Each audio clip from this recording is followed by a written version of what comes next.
എല്ലാവർക്കും സ്വാഗതം. ഈ ഫാബ്രിക് വന്നിട്ട് ജൂട്ടാണ്. ഇത് 230 രൂപ സ്റ്റാർട്ടിങ് വരും. ഇത് ഓഫ് ഷോൾഡർ വരുന്നതാണ്. അത്യാവശ്യം ലെങ്തും ഒക്കെ ഉണ്ട്.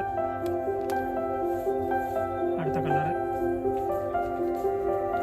ഇത് മറ്റൊരു കളറാണ്. ഈ കളർ